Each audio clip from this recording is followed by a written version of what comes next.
Shalom, bonjour les amis. Comment allez-vous? J'espère que vous allez bien, j'espère que vous êtes en forme. Alors hier on a fait une étude sur la qualité de la tefila et la qualité de la tefila est très très très importante parce que euh, on doit comprendre une chose, c'est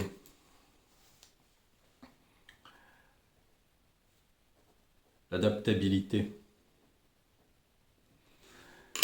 Et l'adaptabilité que l'on doit avoir, c'est une adaptabilité qui doit être permanente. C'est pas juste on s'adapte là maintenant et puis voilà, c'est tout. On s'adapte à la situation. Non, on s'adapte toutes les secondes à la situation. Et pour s'adapter, eh bien, c'est lâcher les croyances, les interprétations, la matrice en fait, que l'on porte dans notre mental.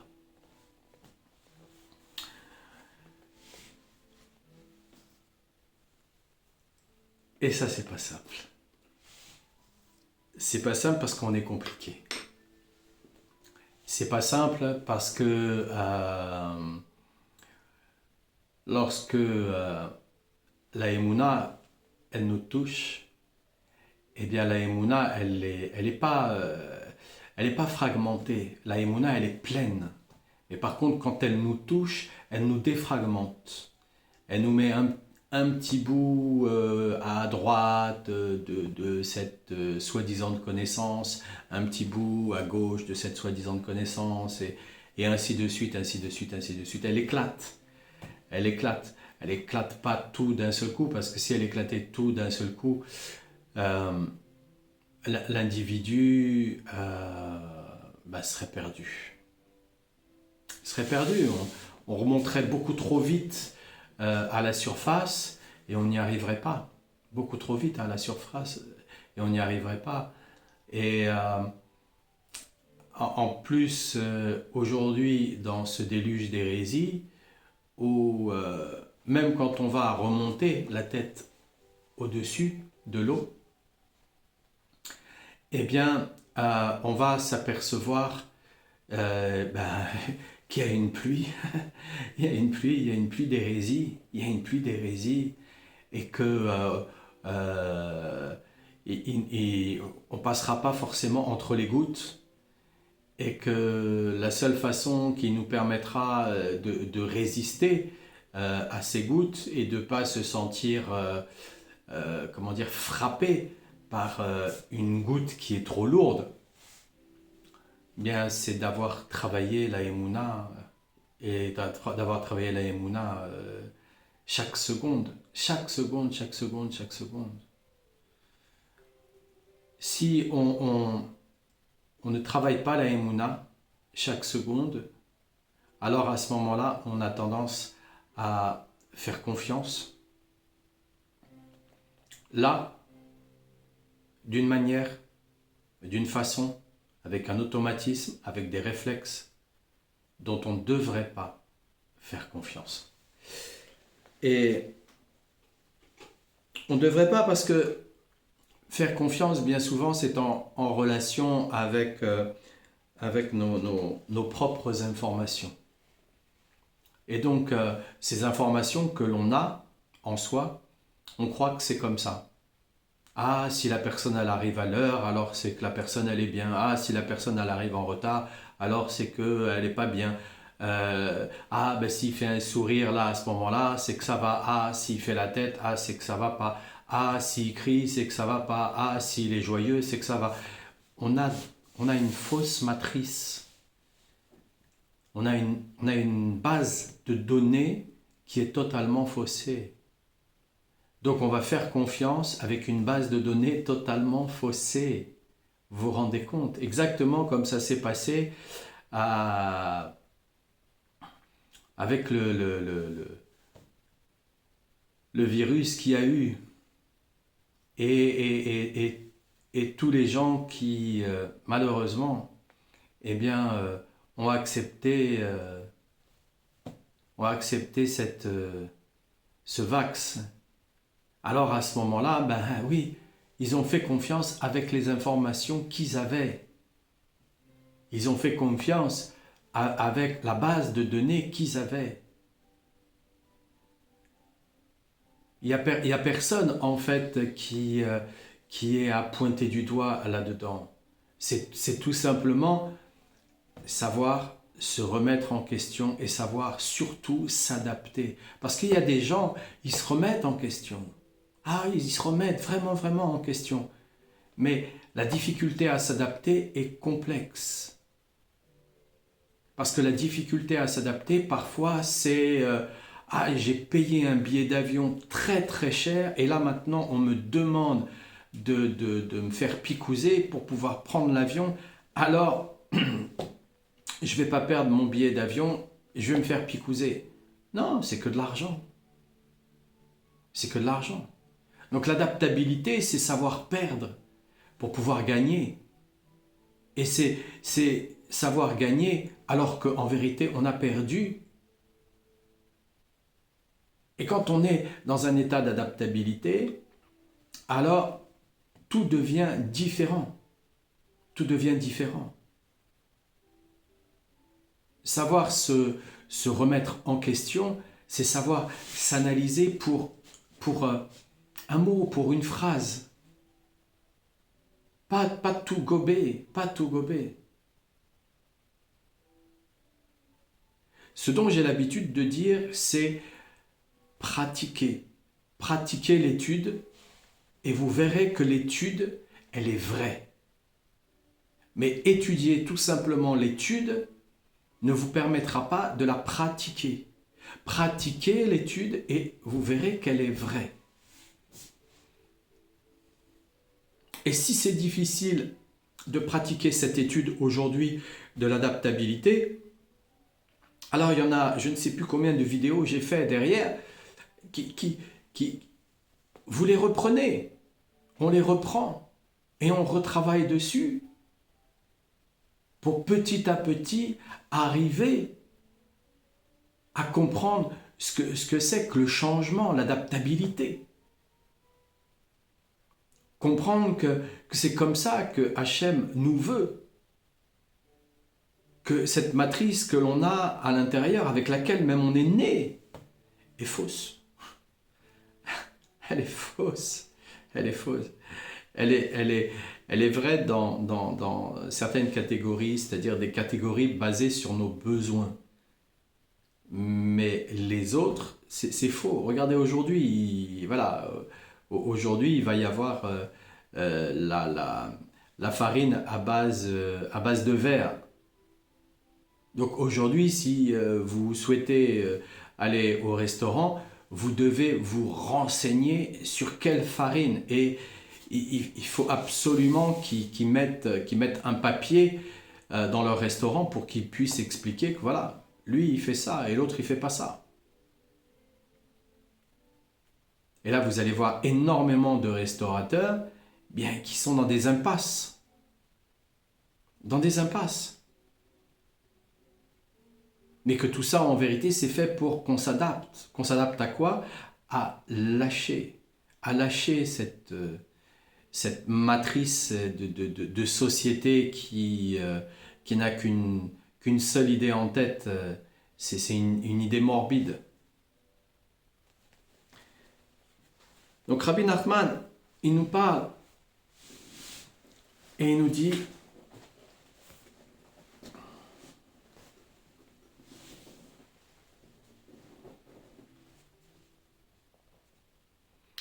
des tikkuné azorar dans le Gam, le jardin, qui incarne la Torah, car la Torah est qualifiée du nom de jardin. Et les âmes d'Israël qui étudient et comprennent la Torah sont considérées comme les herbes et les plantes qui prolifèrent dans le jardin. Et qu'est-ce qui les fait pousser? C'est la source. Car de la source, sort la sagesse, comme cela figure dans le Cantique des Cantiques. Quand il parle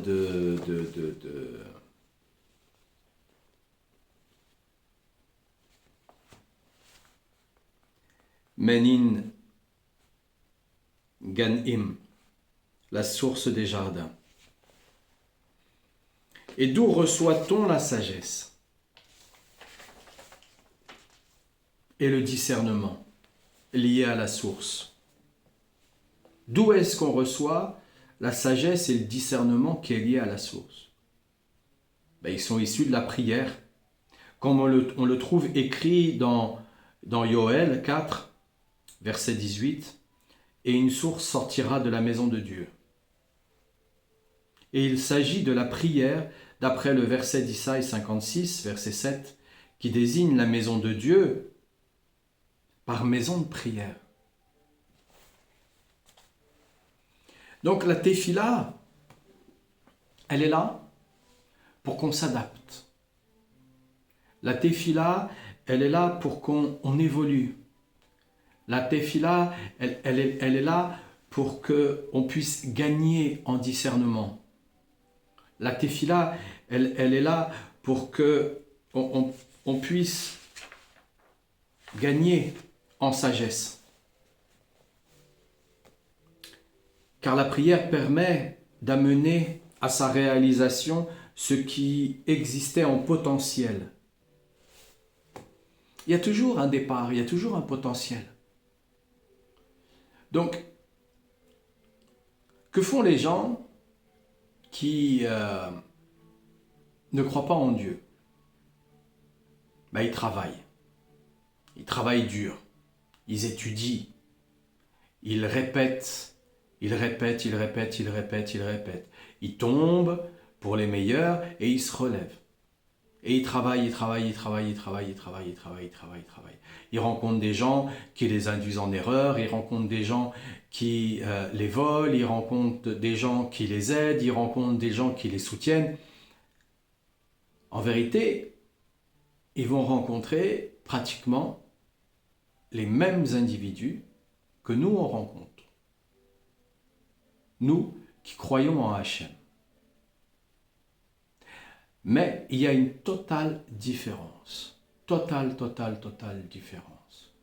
Ce que les gens qui ne croient pas en Dieu, ou qui croient en des pseudo-dieux, eh bien ces gens-là sont généralement seuls. Sont généralement seuls avec leurs propres idées, seuls avec leurs propres efforts.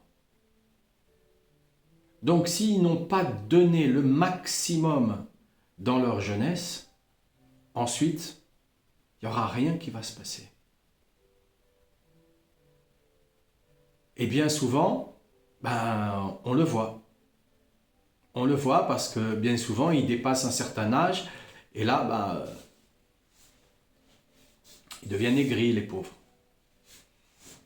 Donc, quelle est la différence?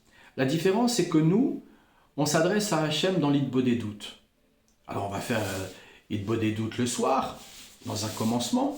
Mais pourquoi on le fait la nuit? Parce que le système mental est le moins éveillé. En plus de ça, on sort de notre sommeil, on est un peu comme étourdi, on est un peu comme dans une ivresse. Mais ensuite, quand on prend l'habitude d'entendre la voix, de parler avec Hachem, quand on prend l'habitude, quand on commence à gagner en confiance dans l'Hitbo des doutes, alors on est dans l'Hitbo des doutes tout le temps. Tout le temps, en permanence. Qui fait que lorsque une situation se présente à nous, on sait que c'est Hachem qui nous l'aura donné, et on sait que c'est Hachem qui nous l'a donné. Pour quelle raison? Parce qu'on l'a demandé. On n'est plus lâché en pleine mer, sans canoë de sauvetage. Et même là, à la rigueur, on n'est même plus dans un canoë de sauvetage, on est dans une arche. On est dans l'arche de Noé. Alors que ceux qui ne croient pas en Hachem, ceux qui croient en des faux dieux, ils ne savent pas où est-ce qu'ils se trouvent.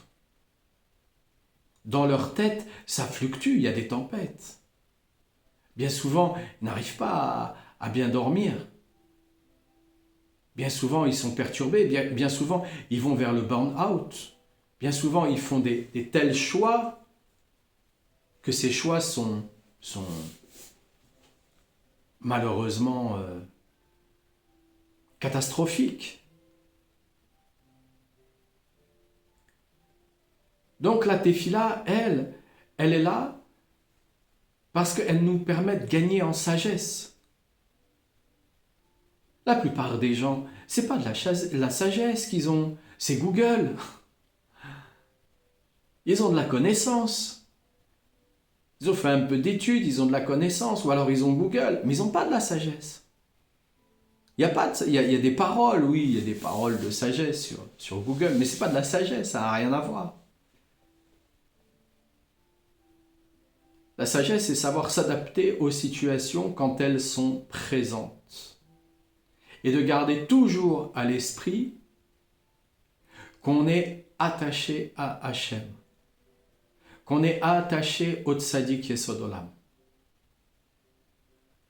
Et que dans tous les cas de figure, on aura de l'aide. On aura de l'aide dans tous les cas de figure. Ouais, il faudrait peut-être, je me suis pas aperçu, mais il faudrait peut-être fermer celui-là.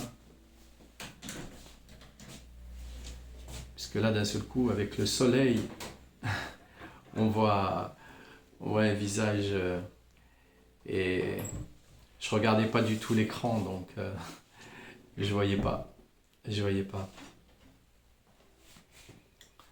Et la tefila, elle nous amène du discernement. Pourquoi elle nous amène du discernement? Parce que on sait ce qui est bien et ce qui est mal.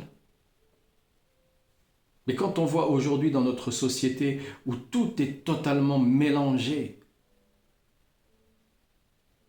mais c'est devenu du n'importe quoi. Ce qui était caché est devenu aujourd'hui, ils le portent en étendard.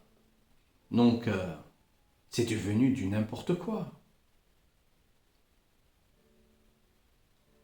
C'est pas une société de cet ordre-là que Hachem veut. Et pourtant, il nous emmène dans cette société-là. Alors pourquoi il nous emmène dans cette société-là? Pour qu'on en ait marre. Pour qu'on la régurgite. Pour qu'on ne veuille plus. Pour qu'on décide une bonne fois pour toutes de chercher et de trouver le tzaddik. Voilà pourquoi on est dans cette société-là. Et c'est là où arrive le discernement. Alors nous, quand on est dans notre prière, on va prier pour nous, on va prier pour notre famille, on va prier pour des connaissances. Mais ce qu'on oublie, c'est que notre prière, elle prie pour l'humanité tout entière. Elle est pour l'humanité tout entière, dans les moindres détails. De celui qui est totalement insignifiant à celui qui se croit être le maître du monde. Et elle influence tout le monde, à chaque instant. Parce qu'à chaque instant, sur la terre, il y en a qui commencent Shararit, il y en a qui la finissent, il y en a qui sont en plein dedans. Il y en a qui débutent Minra. Il y en a qui la finissent, il y en a qui sont en plein dedans. Il y en a qui débutent Arvit. Il y en a qui la finissent, il y en a qui sont en plein dedans. Il y en a qui débutent les Boudédoutes. Il y en a qui débutent les Teilim. Et c'est comme ça tout autour de la terre. Et c'est aussi pour cette raison que Hachem, il nous a dispersés tout autour de la terre. C'est aussi pour cette raison-là. pour continuer à garder un équilibre ici sur cette terre. Parce que sinon, c'était... Il y a bien longtemps que ça aurait été terminé. Il y a bien longtemps que ça aurait été terminé. Mais on s'est habitué à rester loin de l'Eretz Israël. Incarnation après incarnation, on s'est habitué à rester loin. Et le tzaddik, Rabbeinu, il est venu, il a dit, mais non, maintenant il faut rentrer. Il faut rentrer. Mais on s'est habitué. Alors on essaye de se déshabituer petit à petit, mais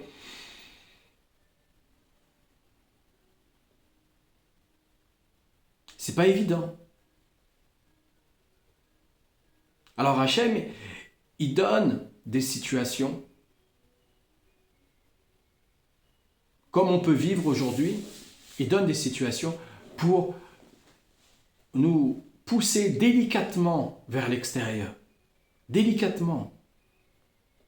Il veut que ça soit une décision qui soit prise de nous-mêmes.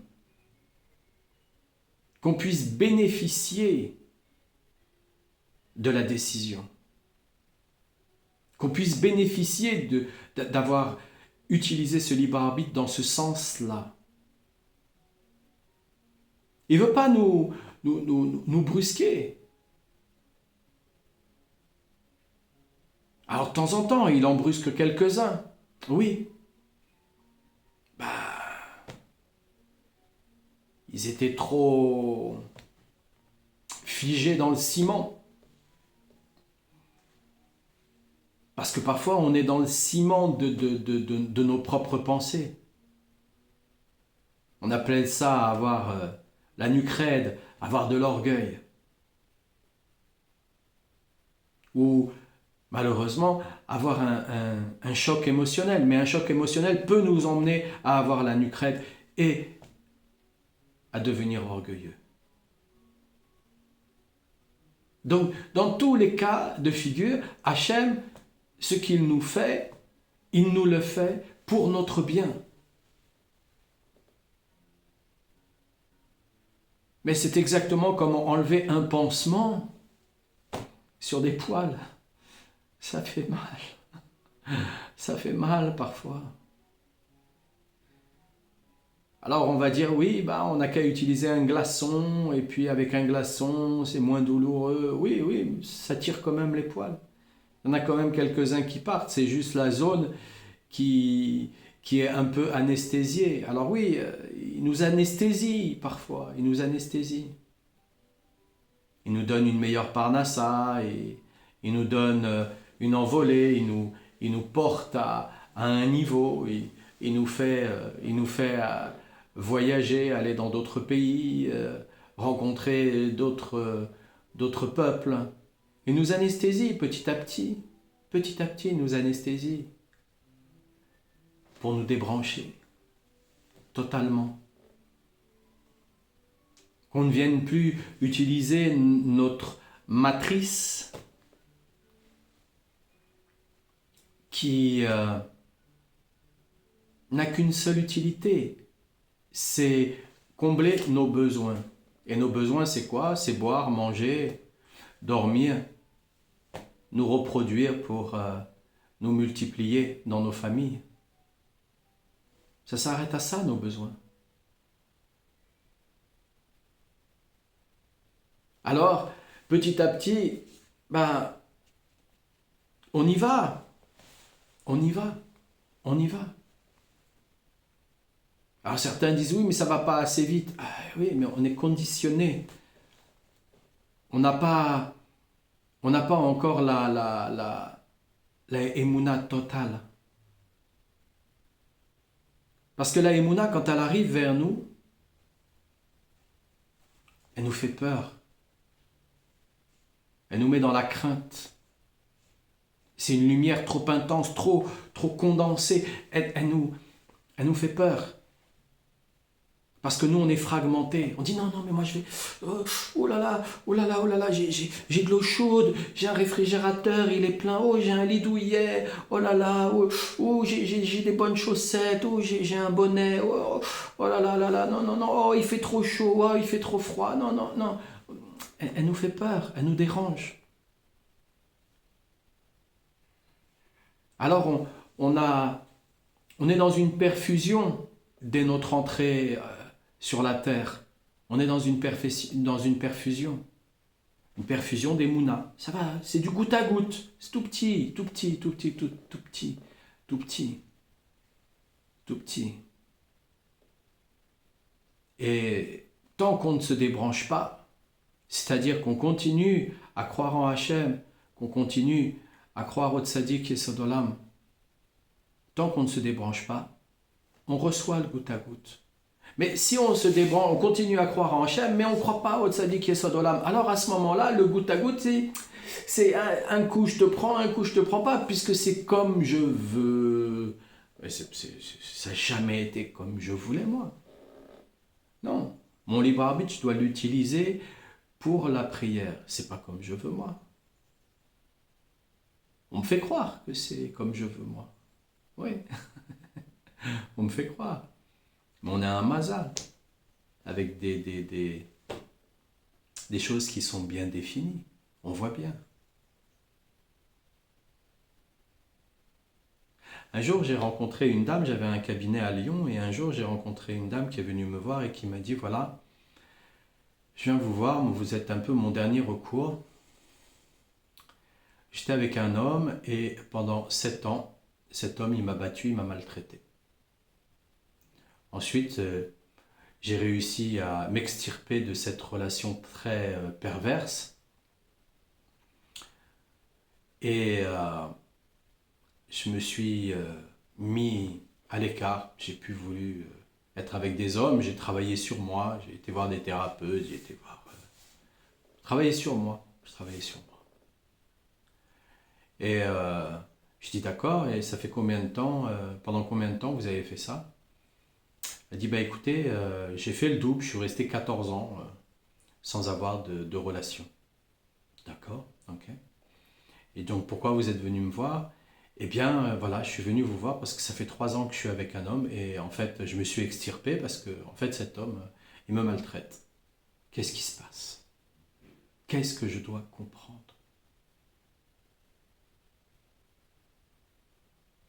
Donc Hachem, il nous envoie des situations qui nous met extrêmement mal à l'aise pour qu'on retrouve notre aise, parce que ça nous fait peur d'être ce que l'on est véritablement. Ça nous fait peur. Ça nous fait peur de voir que, en vérité, on fait des choix, mais ils sont mauvais. Ils sont mauvais. Ils sont mauvais parce que ces choix, ils sont programmés. Et on ne connaît même pas notre propre programme. On doit le vivre pour se rendre compte de notre propre programme. Alors que le tzaddik, lui, il a tous les programmes. Parce qu'il porte toutes les âmes. Donc il a tous les programmes. Donc comme il a tous les programmes, il parle dans votre sens. Alors il parle dans le sens à celui-là, il parle dans le sens à celui-là, il parle dans le sens à celui-là, il parle dans le sens à celui-là, il parle dans mon sens, il parle dans tous les sens. Dans tous les sens. Et dans tous les sens, on va se reconnaître. Pourquoi? Parce que c'est une perfusion, c'est du goutte à goutte.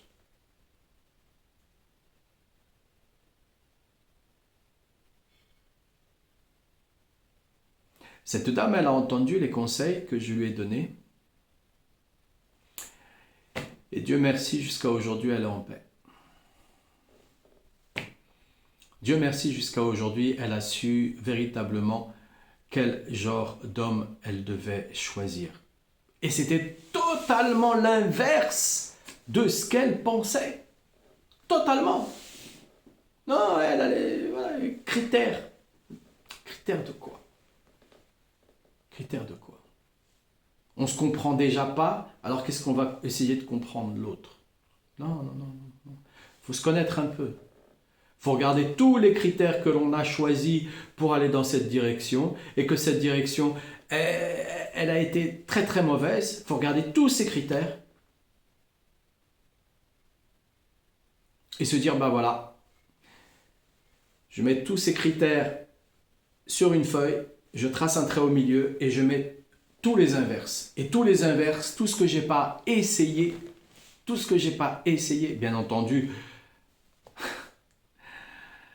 d'une manière agréable, pas des choses tordues, pas des choses désagréables. On n'est pas là pour se faire du mal, on n'est pas là pour mal se traiter, on n'est pas là pour prendre des produits qui nous rendent stupéfiants. On n'est pas là pour ça. On est là pour avoir de la sagesse et obtenir du discernement. Donc, on prend son inverse et on va mettre en place son inverse. Qu'est-ce qu'on dit généralement? Si tu veux quelque chose que tu n'as jamais obtenu, tu dois faire des choses que tu n'as jamais faites. L'adaptabilité. L'adaptabilité. Mais je sais, c'est dur l'adaptabilité. C'est dur. Pourquoi? Parce qu'on a une âme qui est éternelle et on a un corps qui est défini. Donc on a une âme qui est spirituelle et on a un corps qui est matériel. Et il faut bouger cette masse qui est complexe. Elle est complexe, cette masse. Elle est complexe. Donc,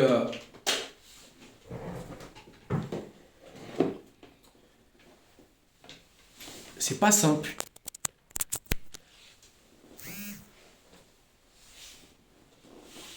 Donc, comme c'est pas simple, Hachem, il nous donne la perfusion. Et la perfusion, c'est la tefila. La perfusion, c'est l'idbo des doutes. La perfusion, c'est le tikkun haklalé. La perfusion, c'est chanter. La perfusion, c'est danser. La perfusion, c'est rire quand on n'a pas du tout envie parce que la situation, elle est catastrophique. Catastrophique. Et là, on se dit, mais qu'est-ce que j'ai eu dans ma tête pour aller dans cette situation? Mais c'est pas possible. Hachem, il voulait vraiment me montrer cette situation qui était totalement inconfortable. Inconfortable. Catastrophique même. Catastrophique. Ah oui, c'est catastrophique. On en a vécu des situations catastrophiques. On sait bien, on voit un peu le dynamisme dans lequel on est capable d'aller et on est capable de se construire des situations. Alors on parle avec Hachem et on essaye. On ne se met pas la pression. On se met pas la pression. J'avais rencontré quelqu'un qui dit non, on n'essaye pas, on fait. Ouais, le nombre de fois qu'il s'est cassé la figure et qui continue encore à se casser la figure, que Dieu l'en préserve et qu'il lui permette de retrouver un peu de discernement. Ouais, mais ça prend du temps parce que voilà, on est entêté, têtu, c'est-à-dire on est figé dans le ciment. Voilà. Non, on est de tradition comme ça. Allez, voilà. Et on fait toujours les mêmes choses comme ça. Allez, voilà. Mais oui, mais c'est parce qu'il y a un dilemme entre l'âme qui est spirituelle et le corps qui est matériel. L'âme qui est éternelle et le corps qui est fini. Il y a un dilemme. Il y a un dilemme. On croit qu'on va être éternel avec le corps. Oh, le temps, on ne le gaspille pas. Non. On peut rentrer dans ce qui donne l'apparence pour certains d'être dans l'oisiveté, mais en vérité, on est en train de méditer. Alors, on peut méditer les yeux fermés, on peut méditer les yeux ouverts, on peut méditer en marchant, on peut même méditer en conduisant. Mais On a besoin de ces moments-là. Alors, c'est pas de l'oisiveté, on va pas perdre notre temps, justement, on est en train de gagner du temps. On gagne du temps. Et ça, c'est important, les amis. C'est important. Eh bien, je vous souhaite le meilleur. Je vous souhaite une excellente journée. Je vous souhaite de chanter. Hein, on est dans un chant en ce moment durant 40 jours pour arriver jusqu'à Purim. Hein. Atzileni, Atzileni, Atzileni, Atzileni, Mikli Patamana Malek. Atzileni, Atzileni, Atzileni, Atzileni, Mikli Patamana Malek. Vezakemeni, Ligdusha, Mordechai, Vester. Vezakeneni, Ligdushat, Mordechai ואסתר. אשכנו, אשכנו, מה טוב חלקנו, ומנה עם גורלנו. Refoua shlema pour tous les malades. Portez-vous bien les amis, portez-vous bien. Et je vous dis à demain.